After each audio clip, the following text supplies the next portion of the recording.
Today I'm going to tell the sad story of the cowman's wife.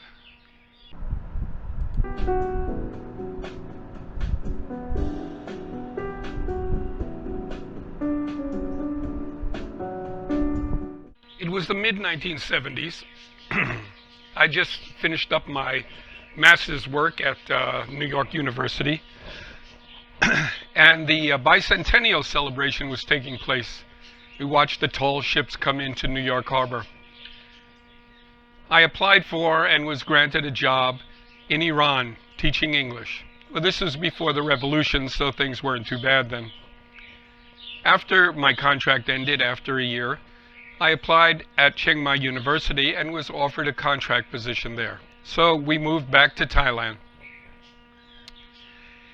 We got a small bungalow right next to Lana Hospital. Lana Hospital had just been built then. Now it's one of the main hospitals in Chiang Mai.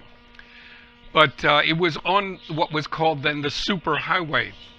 The super highway then was 2 lanes, one going one way, one going the other, and it was the first really a real highway in Chiang Mai. Today, of course, it's sometimes 12 lanes, and Lana Hospital is not out in the suburbs like it was then. It's right smack dab in the middle of Chiang Mai. But this was a long time ago. We had a nice bungalow, sort of out in the countryside. Our neighbor was a cowman.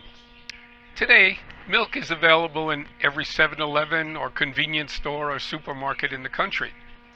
And you can tell because the Thais must be drinking a lot of milk. They're about 6 inches taller than they were when I first came. But that's another story. Our cowman had about a half dozen cows that he took care of. And these cows would be milked, and the milk sent off to the factories, the bottling factories. But cowmen were considered just about the poorest people in the country. Their only job was to lead the cows out into the countryside where they could find grass to eat. Cows were skinny. They still are. And there are still cowmen. Our cowman was dressed in basically rags. He didn't really talk to us much. But every day we'd see him leading his cows out to the countryside. Although we had never really talked to the cowman, we were surprised one day when he came to our door. He said he had a lot of trouble. He needed our help. Well, what was the story? He said, "Can you come over to my house?" And so we followed him over there. And he lived in basically it was a shack on stilts. His cows were still there. They hadn't gone out the day for their grass. And he led us into his house, and there on the floor was a woman. He said, "This is my wife." We didn't even know he had a wife. We had never seen her before. She was laying there and looked like she was in a great deal of pain. She was maybe 50 pounds, very tiny lady, and very, very thin. So we said, I think we better take her to the hospital. And he said, "Yeah, I was hoping you would do that for me." And we did, and we put her into our car and we took her to the local government hospital. I think he asked us for help because he never had an extra baht to his name, so he was afraid he'd never be able to pay for a hospital or a doctor or medicine. So we took him and his wife to the government hospital. Of course, we had to wait for hours before we were seen. But the doctor came out finally, took her in, said she needs x-rays, and because she was coughing really bad and she didn't look good at all. So he took her in for x-rays. We waited a little bit longer. Whenever you go to a government hospital, basically you're going to wait. And that's what we had to do. After a couple of hours, the doctor came out. He had the x-rays with him, and he wanted to show us. And he says, "She has TB. A really bad case of TB. In fact, both of her lungs are almost non-existent." He showed us the x-rays, and we didn't know what we were looking at, but we believed him.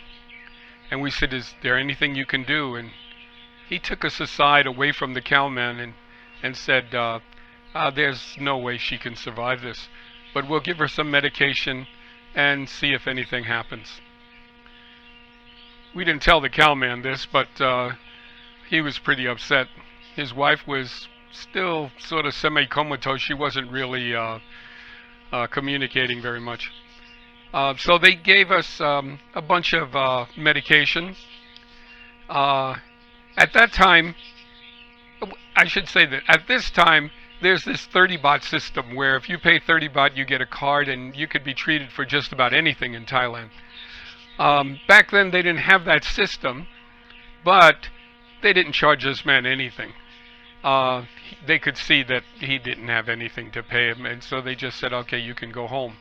So he took the medication, we brought him home, he got his wife back into bed, and we thought, okay, well, she'll be taking the medication, and let's hope for the best. In the days that passed, we would see the cowman going out, taking his cows out to the fields, and we'd stop him and ask how his wife was doing. He would say, she's doing better, she's not coughing as much and not as in as much pain as before.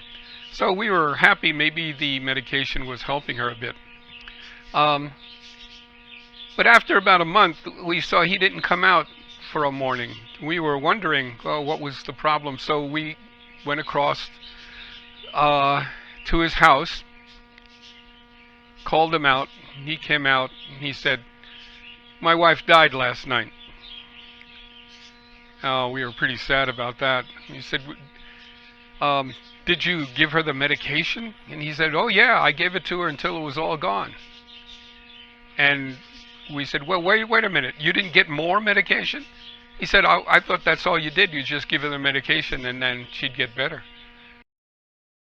I learned a little bit something about how the world works from this episode. Pain and suffering is always with us. That's what the Buddha taught us. There's nothing we can do about that. But sometimes it can be exacerbated by poverty and ignorance. If the cowman had known, as when his wife first got sick and started coughing, to take her to the hospital, maybe she would have lived. If he had given her more medication, gone back to the hospital and got some more, maybe she would have lived. But that didn't happen. And sometimes it's ignorance that kills us.